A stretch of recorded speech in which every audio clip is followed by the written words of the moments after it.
こんばんは、新パイロットきよきよです。機体の操作ガイドへようこそ。今回ご紹介するのはカレナド製のドルニエ228です。東京の調布空港を利用したことがある方なら、このカクカクした箱型の機体を見て、あの機体だとピンときたのではないでしょうか。優れた短距離離着陸性能を持ち、伊豆諸島などの離島を結ぶ連絡便として活躍している機体です。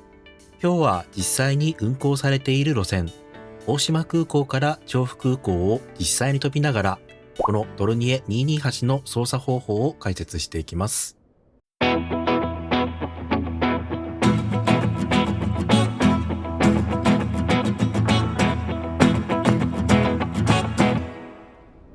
現在、伊豆大島にある大島空港に来ています。まずはフライト前の準備として、機体のカバー類を外すところから始めていきましょう。ドルニエ228の特徴といえば、この四角い胴体ととっても長いノーズです。実はこのノーズの部分、パカッと開けることができて、中に手荷物を収納できるようになっています。ちなみにこのカレナド製の機体はカメラ視点が少し動くだけでドアが自動的に閉まる仕様になっています。ドアを開けたまま遠目からお客さんを待つといったシチュエーション撮影はちょっとコツがいりますが、閉め忘れを防げるという意味では親切設計ですね。エンジン、そして主翼とタイヤ周りの安全点検が終わったら、いよいよコックピットへ乗り込みましょう。ドルニエ228のコックピットにやってきました。使い込まれた計器類やパネルの傷、汚れなど、長年現場で扱われてきたベテラン機らしい味のある雰囲気がリアルに再現されています。基本的には伝統的なアナログ計器がずらりと並んでいますが、マイクロソフトフライトシミュレーター標準の EFB を使うことで自分好みにカスタマイズすることが可能です。画面をデジタル表示に切り替えたり、フライトマネジメントシステムをサードパーティー製のアドオンに変更したりできます。今回は画面を見やすくするため、飛行に必要な姿勢指示器 ADI と水平位置指示器の HSI をデジタル表示 EFD に変更しておきます。客室の方も少し覗いてみましょう。後ろには13人が乗れる座席が並んでいます。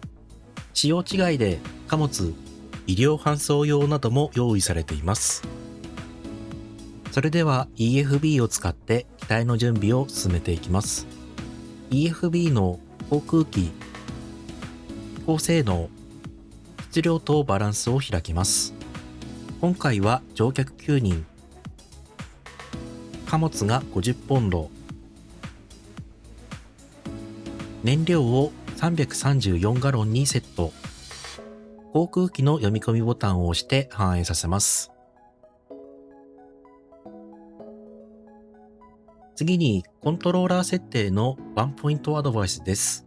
この機体は少し癖があり、標準設定のままだとフルパワーからフルリバースまでの動きがうまく連動しないことがあります。もし動きがおかしいと感じたら、スロットル軸を軸1の0から 100% に変更し、画面の設定を参考に入力カーブの微調整を行ってみてください。これでスムーズに動くようになります。またお隣のスピードレバーは、プロペラ軸に割り当てを追加することで操作できるようになります。操作で引っかかってしまった場合は、ぜひこの設定を試してみてください。それでは機体を立ち上げていきましょう。まず頭上にあるサンバイザーはこの後の操作で邪魔になるので下げておきます。バッテリースイッチをオン、マスタースイッチオン、失速警報、火災警報とランディングギアの警告ランプが正しく点灯するかテストします。燃料計を見てタンクに燃料が入っていることを確認。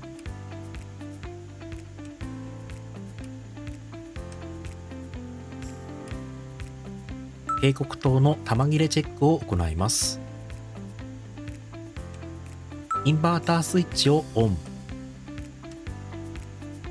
ナブライトとシートベルトサイン、禁煙サインをオン。GNS530 のエンターボタンを複数回押し、初期化して使用可能状態にします。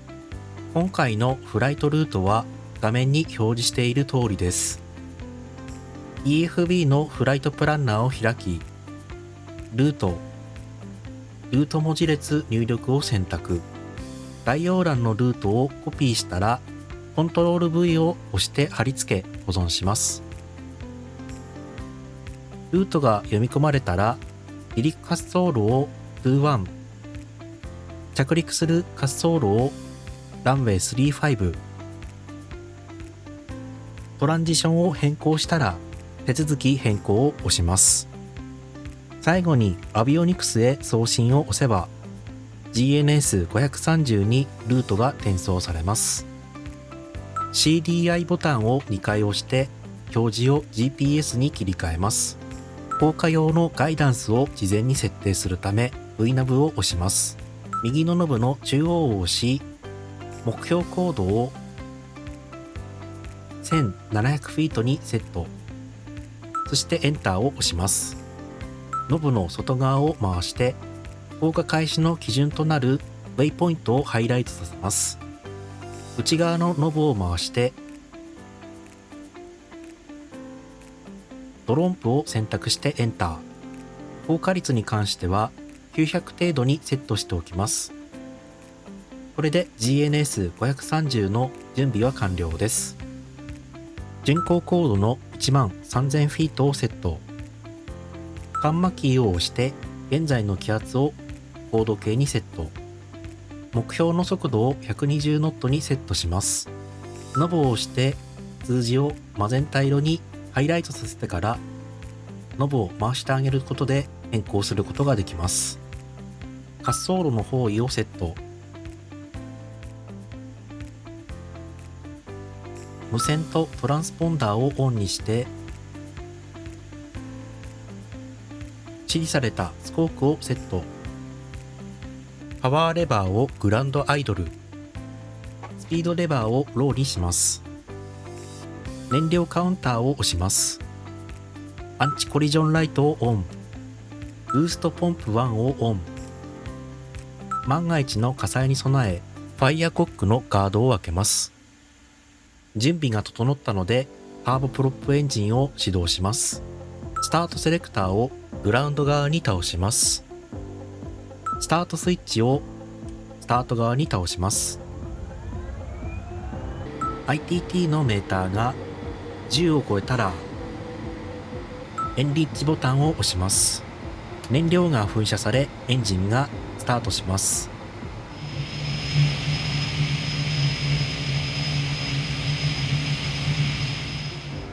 回転が安定したら発電機をオン。反対側のエンジンも全く同じ手順で始動させます。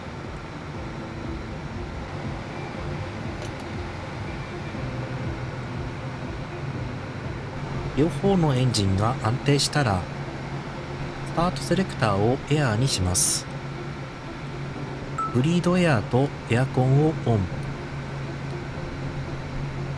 温度管理をオートにします。凍結防止のためピトーヒートとウィンドシールドをオン。コックを閉じます。離陸用のフラップをセット。操縦桿のトリムスイッチを操作し、スタビライザートリムの針を緑色のエリアに合わせます。フラップ2で離陸する場合は緑の縞模様エリアにセットしてください。スピードレバーをハイにします。バイザーを元に戻し、タクシーライトをオン。パーキングブレーキをリリースしてタキシングを開始します。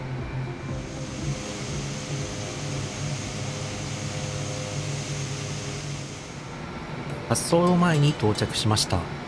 ランディングライトとストロボライトをオン。トランスポンダーをアルトモード、ウェザーレーダーをオン。滑走路の左右を確認して問題がなければ進入します。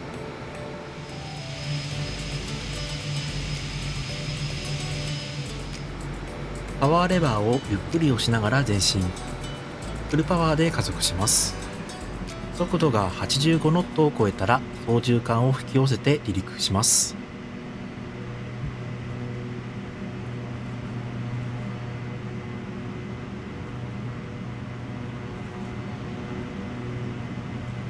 ローテッド。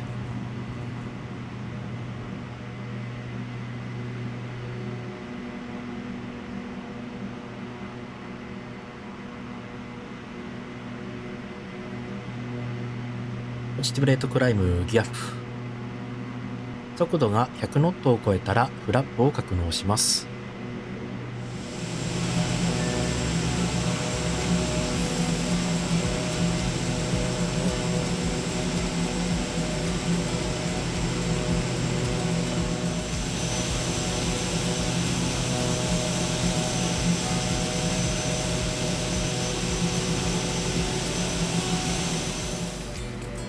ある程度上昇したらオートパイロットを起動しましょう。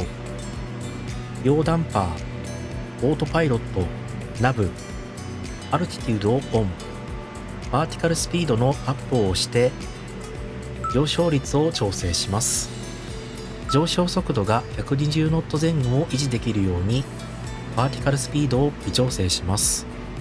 目標高度でスムーズに水平飛行へ移行するようコードのアームを押しておきます。プロペラのシンクロフェザーをオン。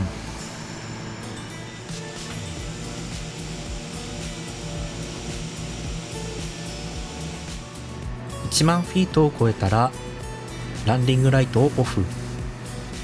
巡航高度の1万3000フィートに到達したらスピードレバーをクルーズの位置にセット。この後は快適な巡航飛行をお楽しみください。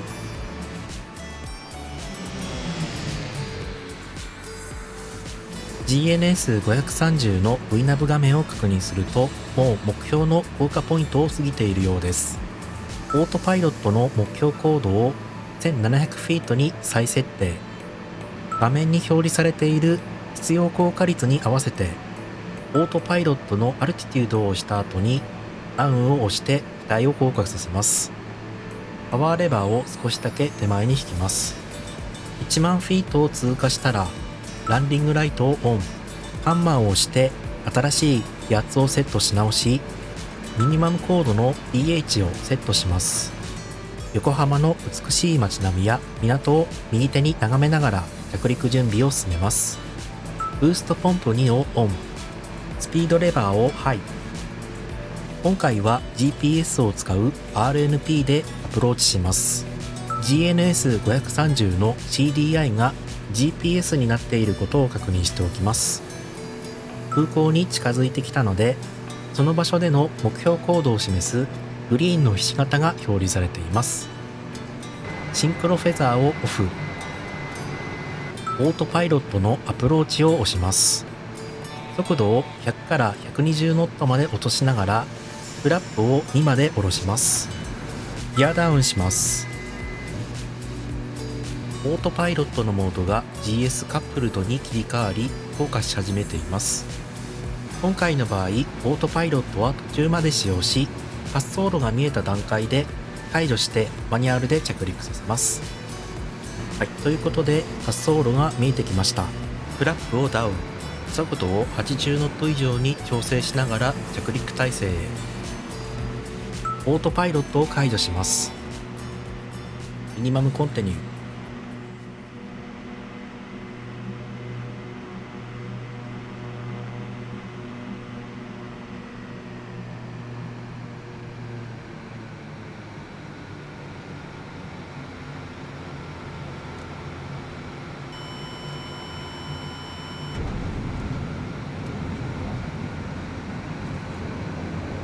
設置と同時にパワーレバーを下げてフルリバースします。というわけで今回はカレヌド製ドルニエ228の詳しい操作方法をご紹介しました。この四角い特徴的なルックスと離島の短い滑走路でも、そつなくこなすパワフルなストール性能は飛んでいて本当に楽しい機体です。価格は約4000円。調布空港や離島路線をメインにフライトを楽しみたい方には間違いなくおすすめの一機です。今回の動画が役に立った、飛ばしてみたくなったという方は、ぜひ高評価とチャンネル登録をよろしくお願いいたします。それではまた次回の動画でお会いしましょう。良いフライトを。